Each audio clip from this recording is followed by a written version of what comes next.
네, 정의당의 주간 정치 이슈 5월 23일 5월 4주차 방송입니다. 예. 저는 진행을 맡고 있는 커피디고 뭐 오래간만에 4명 다 모였으니까 인사 한 번씩 해주시죠. 안녕하세요. 안녕하세요. 김 실장입니다. 넌 내게 모욕감을 줬어. 그건 김 실장이 지난주부터. 아니잖아. 아, 어쨌든. 그거는 그 김 실장 맞다고 저번에 아니, 저번에 되게 김영- 달콤한 인생인가? 예, 달콤한 그렇구만. 인생이고 너는 나한테 모욕감을 줬으는 김 실장 대사가 아니잖아요. 그거는 4달러, 4달러. 김영철 궁의 대사고. 두 분도 간단히 소개해 주시죠. 대변인 추석입니다. 네, 정호진입니다. 예. 예. 아직 여름이 오지 않았는데 녹음실 너무 덥습니다 지금. 붙여버려, 붙여버려. 에어컨도 없고 시작하자마자 붙여하면서 해야 돼. 시작하자마자 땀이 나고 있어. 이 온도는 전달해드릴 방법이 없네.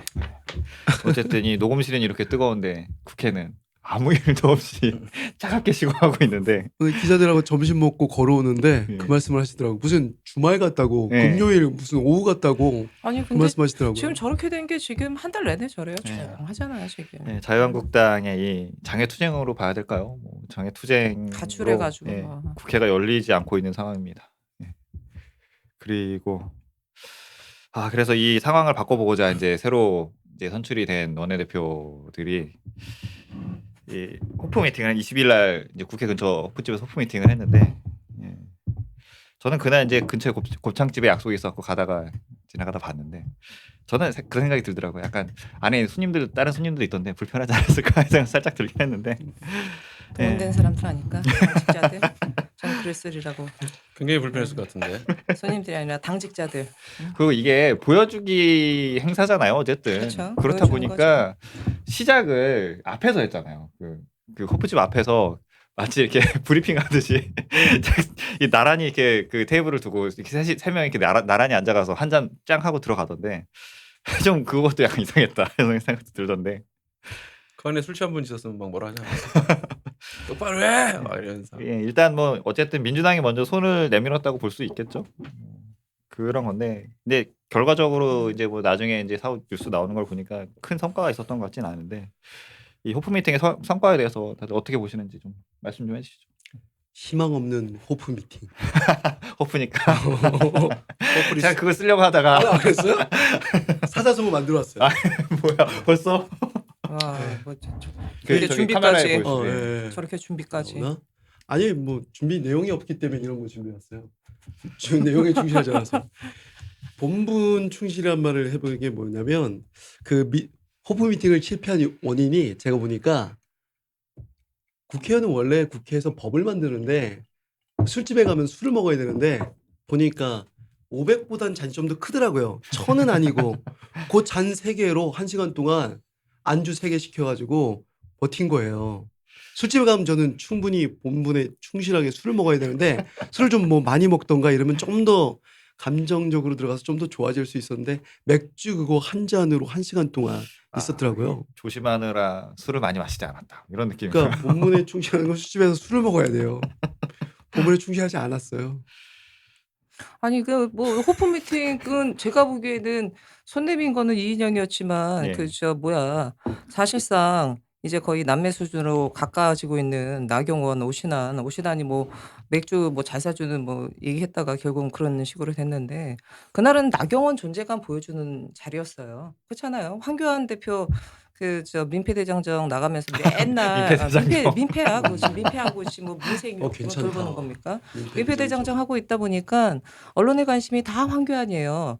그러니까 나경원 원내대표가 언론의 조명을 받는 건 국회에 있어야 돼. 국회와 관련된 뭔가 폭작폭작 벌어져야지 본인이 존재감을 드러내는데 4월 30일 패스트트랙 처리되고 난 다음부터 존재감 자체가 지금 황교안 대표로 확 기울어져 버리다 보니까 뭔가 본인이 드러내고 싶었던 그러다 보니까 뭐 이인영 만나서는 뭐 밥 잘 사주는 뭐 이쁜 누나 뭐 이렇게 얘기했다가 우리 원내대표가 너무 잘 얘기하셨어. 밥값하는 국회의원이라고 응? 얘기하셨는데 그러다 보니까 사실 알맹이는 없는 거죠. 그리고 만나가지고 뭐 맥주 마셨다 이거 말고 남는 건 없고 도리어 어제 자유한국당이 패스트트랙 관련돼 가지고 철회, 사과, 사개특위, 전개특위 뭐 그 전날 얘기했지만 연장 불가 얘기하면서 어제 민주당 의총에서 못 받는다 불가 해가지고 다시 원점은 돌아왔는데 하나마나한 나경원을 위한 호프데이였다 제가 보기에는. 응? 나경원 존재감 한번 드러내주는 호프데이였고 그리고 이제 뭐 원내 교섭단체끼리 모여가지고 저희 입장에서는 불편하죠. 그죠? 그렇죠. 말씀도 잘하셨지만 아니 맥주잔 2개 놓는 건 뭐 어렵습니까? 그렇잖아요. 그리고 사실 저희야 이제 5월 말이면 원내대표 선거가 다시 있지만 민주평화당 유상현 원내대표 되게 섭섭했을 거야. 본인도 새로 선출된 신임 원내대표인데. 그래서 정치를 하더라도 곳간에서 인신 난다고 맥주 2잔 놓는 거 뭐 어려운 것도 아닌데. 응? 야박하게. 유소연 대표 그랬죠. 본인도 뭐라고? 맥주 좋아하는데. 진짜. 그렇게 봅니다.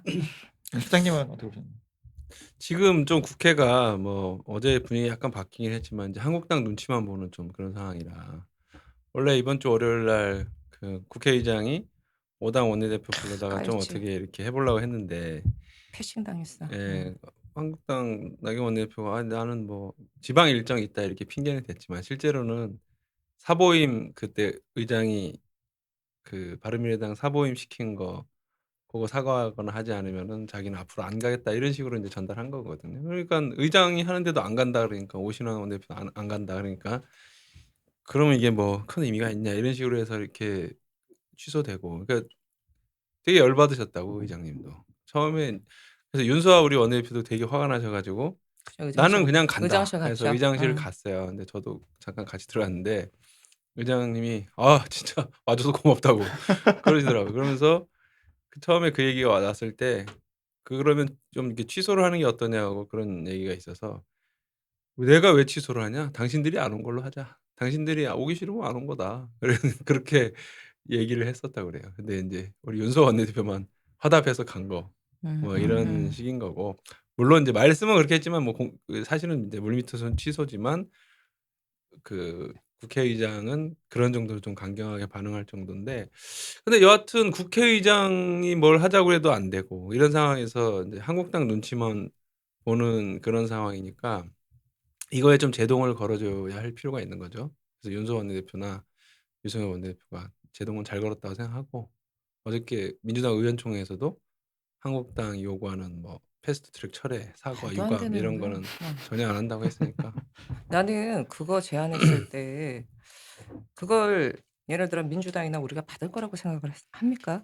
그러니까 제가 예. 보기에는 제가 어제 그거 쓰라 그러다 말았는데 그거는 가출 정치 예. 장기화하겠다라는 속셈밖에 안 돼요 지금. 못 받을 거를 예. 던져놓고 왜 안 받냐라고 하고 있는 그쵸. 상황인 못 거죠. 받는 거 뻔히 아는데 던져놓고 지금 그래서 일부 기자들이 걱정을 많이 하는 게 지금 자유한국당의 저 태세를 보면 이거 정말 장기화되는 거 아니냐 저렇게. 예? 지금 본인들 입장에서는 사실은 물론 차이는 있어요. 황교안 대표와 나경원 원내대표의 위치의 차이가 있죠. 나경원 원내대표는 어쨌거나 원내대표이기 때문에 국회와 관련돼서 뭔가를 하고 싶어 하고 이거를 뭐 이런 것이 있는 반면 이쪽은 국회의원도 아니기 때문에 이해관계 당사자도 아니고 본인 대선 행보와 관련돼서 쭉쭉쭉 나가면 되는 그렇죠. 부분이다 거기는 지금 보니까 사실 대선 치르고 있죠. 예, 약간의 제가 보기엔 차이가 있는 상황이고 다만 인제 자유한국당 의원들도 알겠죠. 이게 장기화가 되면 될수록 누구한테 더 손해가 되는지에 대한 부분들 그리고 돌아올 수 있는 명분이 더 없어져요. 챙길 수 있는 신뢰도 사라지고. 그래서 그전에 길에서 쓰러지실 거예요. 행보가 이게 무슨 어마어마하던데 지금 날씨에. 그리고 완전히 대선 행보잖아요. 예, 그럼 기자들도 조사하기 힘들어하던데. 원래 이제 저는 약간 시각을 조금 좀 다르게 보는 게 저는 들어오려고 그랬다.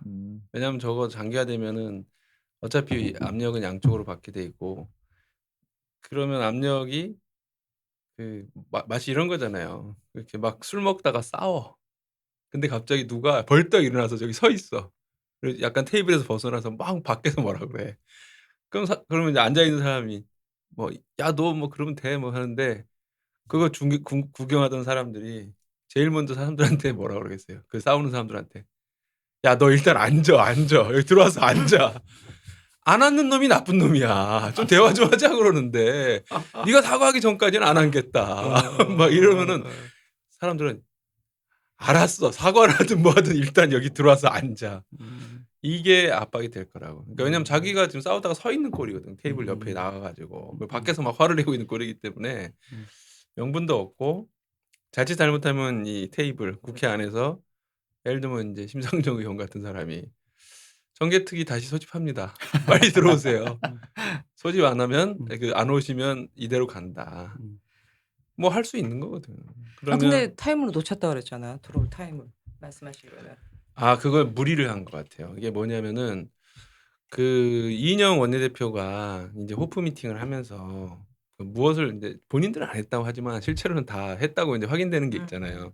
유감 표명 정도는 할 수 있다. 이런 식으로 이제 했다는 게 정설이잖아요. 그런 적 없다. 뭐 이렇게 하지만 그리고 그거를 실제로 이제 민주당 의원총회에 갖다 놓고 하려고 했는데 문제는 한국당에서 야, 쟤네가 육아 표명한대. 그러니까 이제 더 세게 나온 거 아니야. 그렇지 유감 표명에 그러니까. 더해서 패스트트랙 사과와 철회까지 철회, 말도 안 되는 얘기까지 한 유감뿐만 거지. 아니라 사과하고 철회까지 쓱 다시 들고 이렇게 물밑으로 들고 온 거지. 그러니까는 그걸 딱 보고서 민주당 의원총회에서는 거봐라 이거 똥 먹는 놈은 계속 똥 먹게 돼 있는 거다. 막 집어쳐라 막 이러면서 이거 받을 수 없다. 해가지고 결과적으로 이제 더 민주당은 더 강경해진 상황. 그러니까 제가 볼 때는 나경원 원내대표가 어찌어찌 해가지고 이렇게 좀 모양새 만들어서 가려고 했지만 좀 잘 안 됐고. 그래서 저는 오늘의 사자성어를 미리 얘기하자면은 엉거주춤. 뭔가 이게 딱 들어와서 이렇게 앉으려고 했는데 약간 이상하게 해서 이렇게 손가락만 이렇게 한쪽에다 테이블 옆 테이블에다 손 한 번 이렇게 좀 얹어놓고 있는 상태. 뭐 그런 상태라고. 어차피 그러면 뭐 보여집니다. 5월은 점프네 뭐. 5월은 점프고 그렇죠. 6월에 일단은 지금 추경 문제가 걸려 있기 때문에 추경이 지금 4월 달에 올라간 거죠. 예, 그러니까 한 4월 달이 지금 넘었죠. 네. 상정조차 안 돼 있고 지금 날은 더워지고 있고 그러기 때문에 이 6월에 추경 처리와 관련된 부분 해서 국회가 뭔가 재가동이 되면 모르겠는데 안 되면 그렇고 또 하나는 지금 정개특위 같은 경우 사개특위 6월까지 활동 시한을 예. 뒀던 부분이 있기 때문에 연장도 해야 되는데. 연장 관련된 부분이라든가 지금 패스트트랙 태웠기 때문에 요 활동 관련된 부분 때문에 6월 중에는 지금처럼 아무 일 없이 그냥 가지는 않고 뭔가 좀 뭐 있겠죠. 그러면은 뭐 어쨌든 이 호프 미팅 끝나고 나서 이제 22일 날 의원총회 때도 되게 강경한 의견이 나왔잖아요. 고소고발 처리도 없고 뭐 들어주면 안 된다. 그런 식의 의견이 나왔고. 또 상황이 이렇다 보니까 바른미래 이제 오신환 원내대표 같은 경우 이제 그 브리핑에서 되게 가능성 없는 요구 조건은 하면 안 된다. 이런 식으로 되게 좋은 얘기를 하셨더라고요. 그래서 안 돌아오면 자유한국당 너네들만 손해니까 들어와야 된다. 뭐 이런 얘기도 하고 하셨는데 그렇다면은 6월에 이제 말씀하신 대로 복귀를 생각을 하게 된다면은 복귀 명분이 뭐가 될까요? 자유한국당 복귀 명분. 뭔가 이렇게 뭔가 건수는 있어야 되잖아요. 그러게. 근데 어제 뭐 국민 우리는 진짜 그 눈물을 머금고 이 나쁜 놈들 봐주고 싶지 않으나 눈물을 머금고 온다. 뭐 이런 그러니까 생각할 수도 여기에서 있고. 사과나 철회는 있을 수도 없는 거고 그러니까 유감표건도 지금 이미 패가 다 까여서 그렇잖아요. 그러면 제가 보기에는 이쪽에서 뭔가 뽁짝뽁짝 움직임 있죠.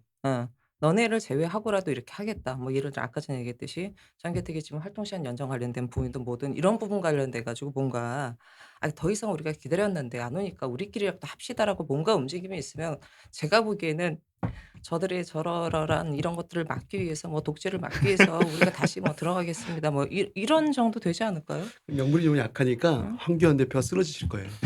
아니 폭염에 거기는 쓰러질 거예요. 원해여 가지고 쓰러지든 말든 뭐 대표님이 쓰러졌는데 우리가 이럴 때가 아니다. 단마진으로 아니 오늘 우리 사라졌던 단마진이 원내대표님 나타났다. 원내대표님 모두 발언 너무 좋았는데 역대급으로 제가 완전 와 이랬는데 자유한국당 국회의원들 지금 국민 세금 1,000만 원 넘게 매달 꼬박꼬박 20일 날 맞아요. 나오죠? 얼마 전 나갔죠? 그거 받고 황교안 대표 대선 예비선거운동 지금 다 선거운동 뛰고 있잖아.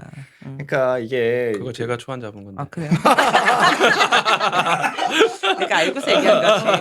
알고서 얘기한 거지. 네, 알겠습니다. 그러니까 너무 이게 좋았어. 네. 자유한국당 의원들이 뭐 이 정개특위 관련해서도 무슨 이렇게 의원들 뭐 의원 늘리면 안 된다라는 게 국민 혈세 얘기하고 맨날 이러는데 지금 본인들이 역할을 못 하고 있는 거 아닙니까? 진짜 오늘 그거 나가야 돼. 진짜 국민 세금 1,000만 원 받고 다들 선거운동 뛰고 있는데 지금 뭐야 한 달에 진짜. 그리고 이 10년 어쨌든 이 장애로 나갔다는 게 사실 모르겠어요. 그러니까 그쪽에서는 그 명분이 아주 이렇게 급박한 명분이라고 생각할지 모르겠는데 이 아무래도 우리가 보기에는 자기네들이 버 먹여놓고 지금 나가서 땡깡 부리고 있는 약간 이런 모습이잖아요. 그런 것 때문에 이렇게 철새를 낭비하면서 의원을 늘리면 안 된다라고 얘기하는 게 참 앞뒤가 안 맞는 행위다 이런 생각도 들고. 아마 여론조사가 한 번 정도 더 나와서 일단 한국당이 국회에 복귀하는 게 우선이다. 뭐 이런 여론조사가 점점 세지거나 딱 그거라니까. 일단 싸우는데 누가 일어나 가지고 옆에서 밖에서 막 화를 내고 있는 거야. 그래서 일단 앉아라. 그런 여론이 좀 더 강해지면은 뭔가 명분을 그렇죠. 만들 텐데 근데 제가 이제 며칠 동안 이인영 원내대표의 이 행보나 태세를 좀 보니 뭔가 성과를 내야 된다 이런 생각이 되게 강한 것 같아요. 그래서 뭐 유감이라든가 이런 거를 이제 지금 민주당이 먼저 본인들이 유감 표명한 후에 한국당이 복귀하는 건 절대 해줄 수 없다. 우리가 뭐 이렇게 해줘야 한국당이 오는 건 해줄 수 없지만 또 동시에 이제 뭘 얘기를 했냐면은 일단 전권을 주고 좀 힘을 실어줘 보자라는 얘기가 좀 다수였다고 했기 때문에 아마도 들어오는과 동시에 좀 이렇게 그 잘했다. 그래도 잘 그때 좀 오셨어. 그때 이렇게 이렇게 좀 몸싸움도 있을 거 했는데 좀 유감스러운 일이었다. 이 정도로 타협을 하고 넘어가지 않을까 생각해 그러니까 봅니다. 그건 있어요. 지금 아까 이제 문희상 의장도 사실 물 먹었잖아요. 문희상 패싱이거든. 근데 원래 더 재밌는 거는 호프데이가 원래 전날이었어요.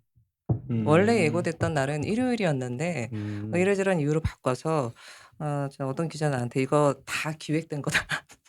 기획이다." 왜냐하면 전날 하고서 그다음 날 이건 안 가도 상관은 없긴 한데 아예 사실은 문희상 의장을 패싱하고 요렇게 하면서 요렇게 딱 셋맛 요렇게 의도를 갖고 있었던 게 아니냐라는데 저는 약간 그게 좀 맞다는 생각도 들고 또 하나는 뭐냐면 지금 쏙 들어간 얘기가 있어요.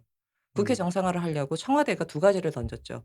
5당 대표 회동 그다음에 여야정 상설협의체 관련된 건데 이거 가지고 옥신각신 얘기하다가 이게 2주 전 얘기예요. 다 물거품 아무런 얘기가 안 나와서 어떻게 보면 청와대도 국회의장도 나름의 노력을 했는데 다 인제 물먹은 상황이 됐고 사실 남은 거는 이인영 신임 대표와 관련된 부분인데 이인영 대표가 과연 자유한국당이 들어올 수 있도록 뭔가 협상과 뭔가 등등 해서 그렇게 할 것인지 만약에 여기서도 안 되면 사실 이 좀 난감한 난망한 상황이 되지 않나 싶은 생각이 들어요. 아까 말씀하셨듯이 어제 다 정권을 주겠다 그랬거든요 지금.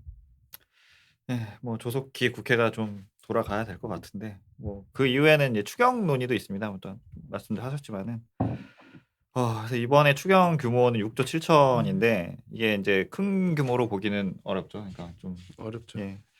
보통 어려운 뭐 정도가 예. 아니라 아주 어렵죠. 예. 뭐 11조 뭐 이렇게도 하고 그랬던 걸로 기억이 되는데 뭐 내용은 인제 뭐 미세먼지와 강원도 산불, 이제 포항 지진 관련된 이 재난 대응 예산이 2조 2천억 정도가 되고 이 경기 대응 뭐 민생 경제 뭐 이런 거 긴급 지원 관련해 갖고 4조 5천억 정도가 되는 건데 일단은 뭐 이번 추경의 의미에 대해서 좀 노 실장님 한번 좀 설명해 주시죠.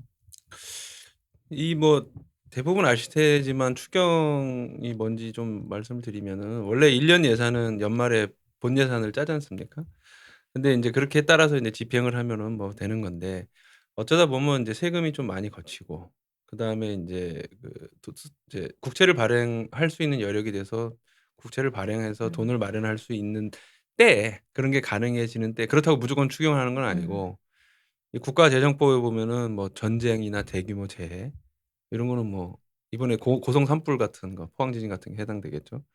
그다음에 경기 침체 대량 실업. 그러니까 지금이 뭐 어마어마한 경기 침체라기보다는 경기 침체의 초기 국면 같고 막 그리고 인제 실업도 점점 이렇게 강화되고 하니까 요런 걸 가지고 인제 추경을 할 명분이 생기면 아까 말해서 세금이 남는다거나 하면 이렇게 추경할 수 있는 새로 예산을 짜서 그걸 정부가 집행을 해 가지고 정부가 인제 마중물이 되는 거죠. 인제 요게 추경이지 않습니까? 근데 이번에 추경이 아까 고문석 차장이 얘기한 대로 6조 7천억 규모예요. 근데 이 추경이 뭐 6조 7천억 그렇지만은 실제로는 그렇게 큰 게 아니에요. 그러니까 오히려 이게 거꾸로 됐는데 지금까지 추경 예산을 이렇게 좀 보면은 2003 년부터 2008년 그러니까 노무현 정부에서 인제 이명박 정부 초기 이럴 때는 4.5조, 3조, 뭐 2.5조, 많아야 4.9조, 적을 땐 2.2조 밖에 안 했어요. 굉장히 작은 규모였는데 2009년에 금융위기 나와서는 인제 한 28조로 들고 그다음에도 뭐 17조, 16조, 11조 뭐 이런 식으로 계속 10조 원을 넘는 규모가 계속 유지돼 왔어요. 이명박 박근혜 때. 근데 인제 문재인 정부 때 인제 6조 이렇게 축소가 돼 있는 거죠. 그래서 오히려 지금이 더 경기 음. 침체가 있고 한데 좀 더 이렇게 과감하게 재정 정책하고 적자 재정하고 할 필요가 있지 않냐. 요런 게 있는 거고. 근데 이제 반대로 한국당은 이 돈 풀어서 경제 살려 가지고 뭐 해 보려고 한다. 자기들이 할 그게 때는 뭐더 많이 했다고 그런 아니 거 추경이 같아요. 원래 돈 푸는 거잖아요. 돈 그렇지. 푸는 거죠. 추경이 취지가 돈 푸는 건데. 그렇지. 원래 그 정부라는 데가 국민들한테 세금을 싹 거둔 다음에 그걸 가지고 "우리 한 푼도 안 썼어요. 와 화이팅." 막 하면은 그래. 어째 돈이 안 돌더라."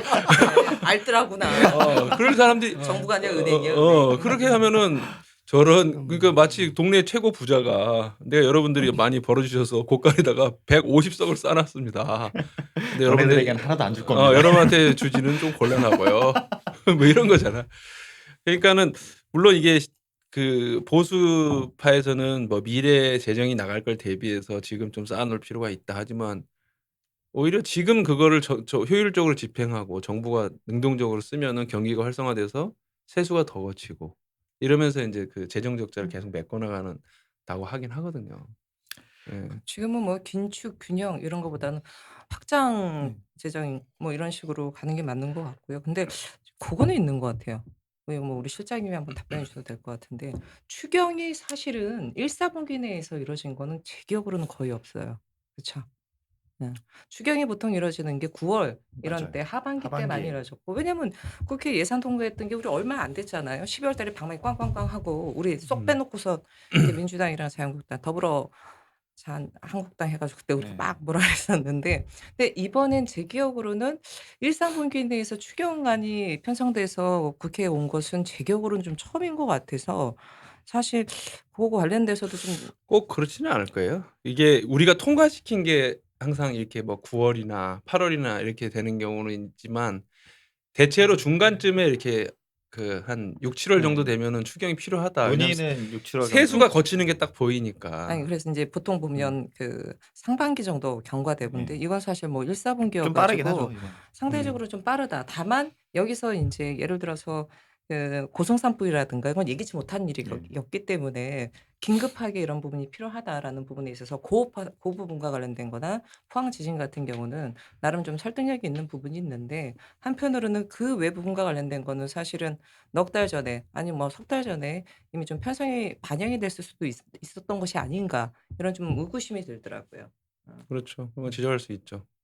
그렇게 할 거면 좀 그전에 예산을 좀 더 그쵸. 이렇게 국채 발행 규모도 좀 키우고 아, 그 세수가 들어올 걸 감안해 가지고 더 하고 했어야 되는 거 아니냐 이런 비판을 받을 수 있는 거죠. 국채 발행하면 또 신재미 그렇지. 자체. 또 생각나네.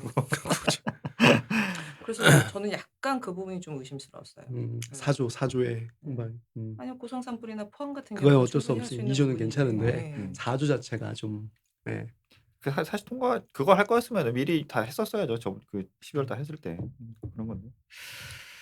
뭐 관련을 해서 뭐 더 얘기를 해 보자면은 그러니까 뭐 이번 추경에도 그렇고 이 확대 재정 정책에 대한 논쟁들이 많이 있습니다. 그래서 이게 인제 저희 같은 이 진보 블록에서는 복지국가로 가는 길이다. 이런 평가로 이제 뭐 해야 된다라고 보통 얘기하고 있긴 한데 인제 이 뭐 재정 건전성 측면이나 뭐 이런 좀 신자유주의적 측면에서 얘기를 하면은 "이런 거 하면 안 된다."라고 또 얘기를 하고 그러니까 어떤 좀 철학적인 차이가 있는 것 같기도 한데 그래서 인제 또 얼마 전에는 또 문재인 대통령이 국가 채무 비율 40%로 제한해야 되는 게 그 근거가 뭐냐 이런 것도 물어보신 적 기재부랑 토론했던 경우 그것도 이제 뉴스에 나왔었는데 네 뭐 그것도 인제 영국, 프랑스 뭐 이런 데 다 100% 넘고 일본은 200% 넘어가고 뭐 이런데 우리는 왜 40%에 묶어놔야 되냐. 근데 물론 이 논의 자체는 미국 같은 경우에는 기축 통화를 갖고 있으니까 그런 것도 있고 또 그쵸. 일본은 네. 빚을 대부분 자국민에게 내는 빚이기 때문에 그렇게만 간단하게 그렇게 좀 러프하게 볼 건 사술적으로 아니에요. 딱 비교할 수 있는 문제는 아닌 그런 거죠. 부분은 아니라고 수치상으로는. 하던데 네. 근데 이게 어쨌든 40%가 한계라는 것도 근거가 좀 불분명하다는 얘기 말이 많더라고요. 이게 박근혜 정부 때부터 이게 좀 회자되지 않았나요? 그냥 어떤 근거도 별로 없어요. 그냥 대충은 아니지만 일단 "이 정도가 적정하지 않겠냐."라고 해 놓으면은 근거는 뭐 다양하게 만들 수 근거는 있어요. 끼워 마시는 건가 그러면? 되게 많이 다양하게 맞출 근거는 막 수 끼워 맞춰. 있어요. 내 느낌상 여기까지야. 아니 물론 그 예를 들면 인제 명목 경제 성장률을 뭐 재정 관리 뭘로 이렇게 나누어서 뭐 몇 프로가 되는 거를 딱 하면 된다 이런 나름의 인제 국제 기구들 뭐 EU 같은 데 그런 거 갖고 있는 게 있어요. 그래서 거기는 그걸 계산을 자기들이 그걸 시기에 따라서 해봤더니 모든 나라가 GDP의 3% 이상 적자를 보면 안 된다. 아무리 지더라도 뭐 왜냐하면 그 성장률하고 그 GDP의 3%뭐 이런 걸 갖다 이렇게 맞춰보는 거예요. 근데 그런 기준은 있는데 그럼 애초에 그 맨 앞에 기준이 되는 거, 그 수식의 맨 앞에 있는 게 무조건 올바르냐, 뭐 그런 거는 이제 따져볼 필요가 있을 것 같고, 그다음에 이게 재정도 재정이지만은 저는 근본적으로는 사상적 차이가 어디서 오냐고 보냐면은 이제 어쨌든 국가는 돈이 있는 거 아니에요? 돈이 있는 건데 민간이 갖고 있는 돈도 있고 정부가 갖고 있는 돈도 있고 그 돈을 누가 쓸 거냐에 대한 믿음에 대한 문제가 철학에서 제일 커요. 그러니까 만약에 국민들이 100을 벌어가지고 그 중에서 이제 정부가 50을 세금을 걸어서 민간이 50을 이제 쓰고 정부가 50을 쓰면은 다 이렇게 쓰면은 총액은 비슷해지잖아요. 근데 정부는 그런 거를 제대로 쓸 줄 아는 인간들이 별로 없다. 비효율적이고 낭비가 심하니 민간이 70을 쓰고 정부가 30만 걷어서 조금만 쓰고, 즉 왜 국가가 그렇게 많이 세금을 걷느냐 이거죠. 그러니까는 국가가 그렇게 세금을 많이 걷는 것이 그 신자유주의나 이런 거에서도 불만인 거고. 근데 이왕 많이 거쳤어. 그럼 차라리 쓰지를 마. 그냥 그걸 갖다가 어디다 쟁여놓고 그 건전성을 유지하는 데 써. 뭐 부채도 지지 말고. 이 정도 이렇게 논리로 이렇게 좀 전개가 되는 것 같더라고요. 네. 덥네요.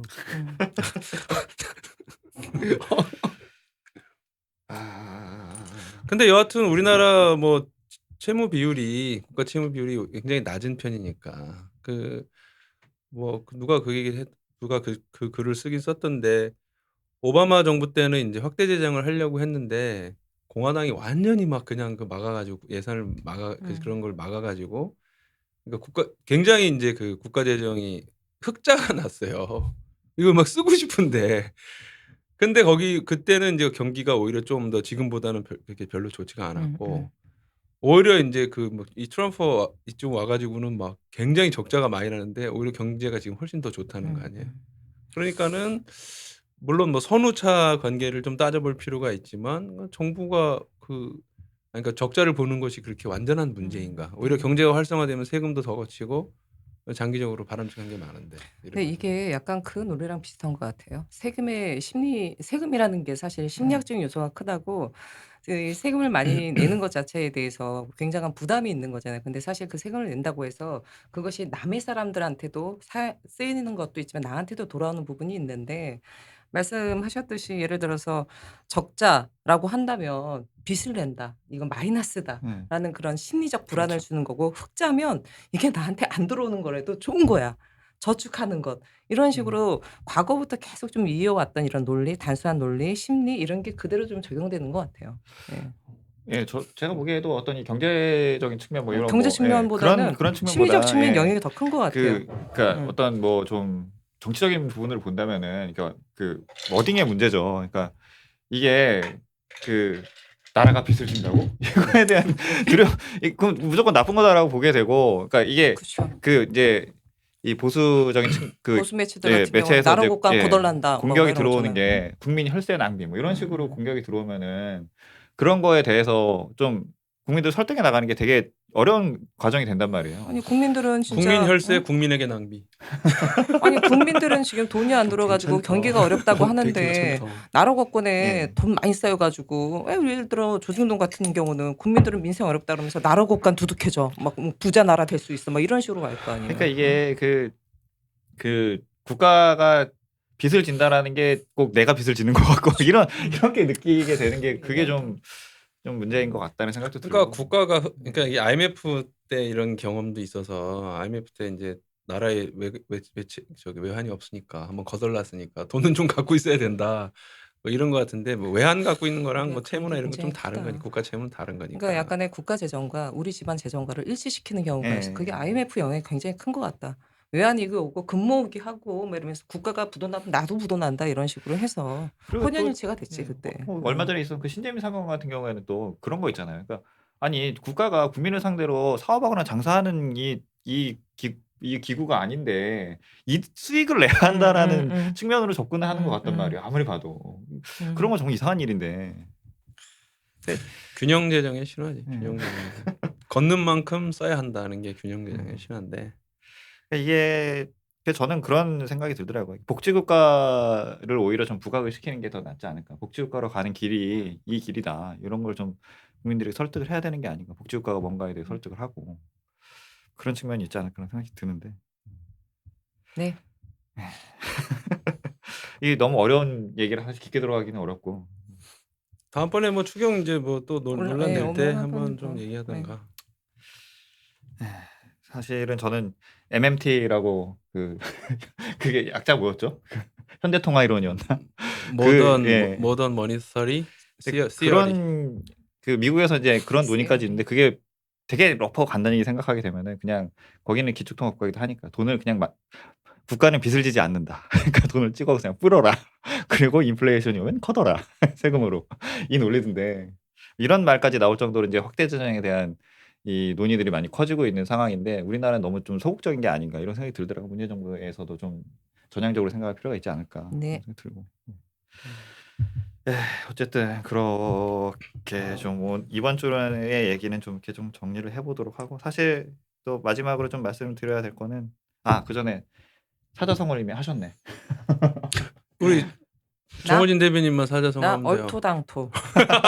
아니 사실 저는 엉거주춤하고 패스트트랙 되고 난 다음부터 자유한국당의 모든 행적을 봤을 때는 정말 어이없네 적반하장. 이게 정말 아직도 귓가에 맴맴거리는데 했던 얘기 또 하기 뭐하니까 너무 얼토당토야 나가지고 어제 패스트트랙 처리하고 사과하라고 말할 때도 이거 안 되는 거 뻔히 하면서 누울 자를 보고 다리를 뻗어야지 이 얼토당토.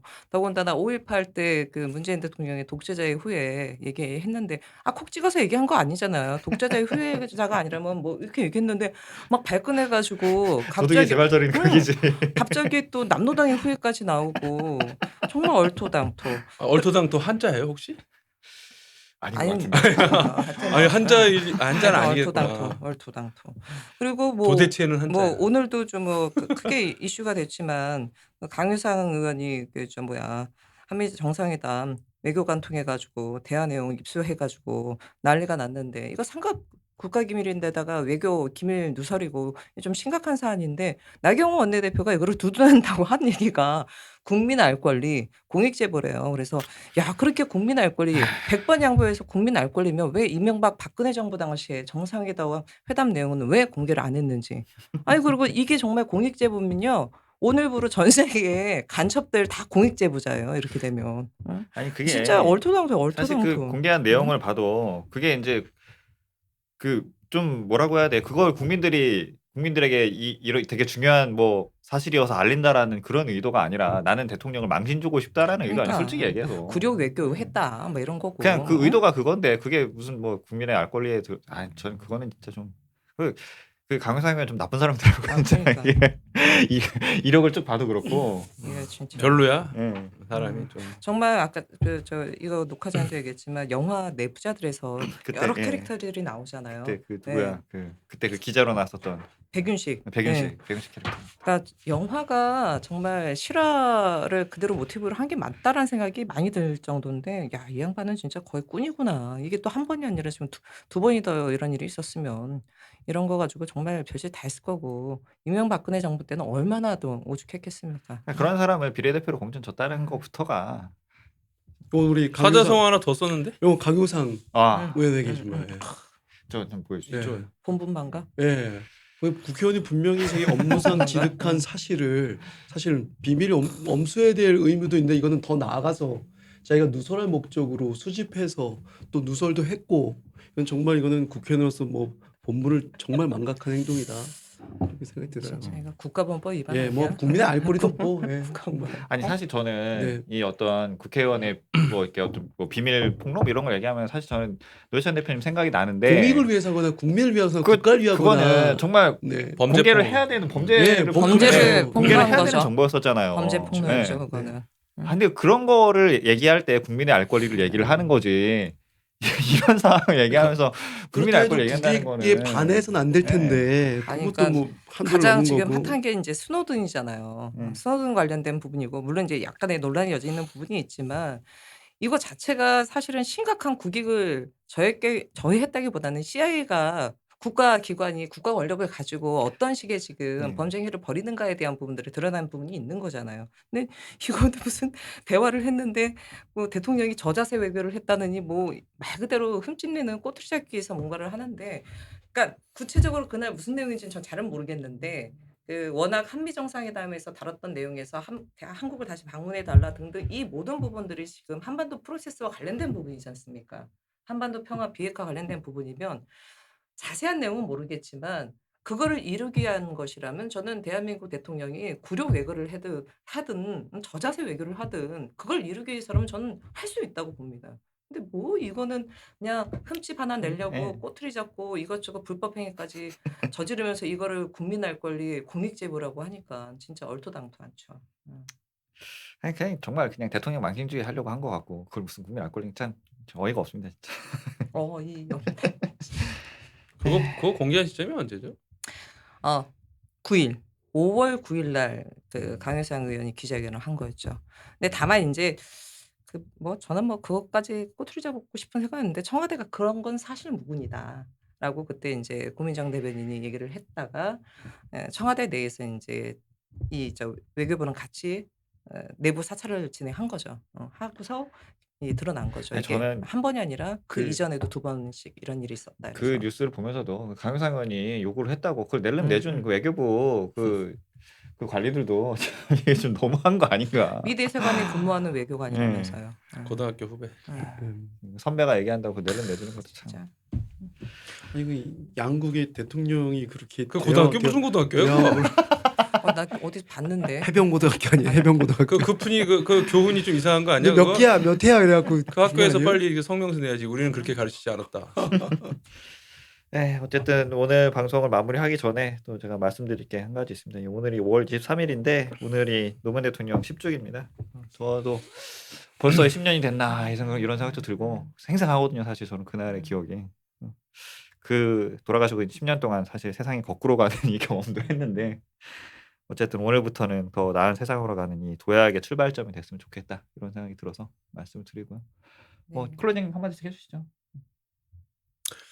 네, 그 깨어 있는 시민들의 조직된 힘으로 사람 사는 세상을 꿈꿨었는데 사실 저는 민노당 시절에 이제 여당과 야당으로서 제가 또 대변인도 하고 해서 이제 뭐 좀 세게 비판도 한 부분도 있었고 저도 했는데 그랬어요. 크게 보면은 이제 저도 뭐 그랬어요. 그렇다고 해도 뭐 당시 새누리당 뭐 그런 거다라고 그렇게 한 건 아니었는데 마지막에 좀 너무 비극적으로 운명하셔가지고 마음이 좀 많이 아팠죠. 어쨌든 지금 정의당도 뭐 노동의 희망, 시민의 꿈 이런 모토를 갖고 있으니까 잘 이어나갈 수 있다고 봅니다. 저는 노무현 대통령은 촛불의 전 시작이라고 생각하거든요.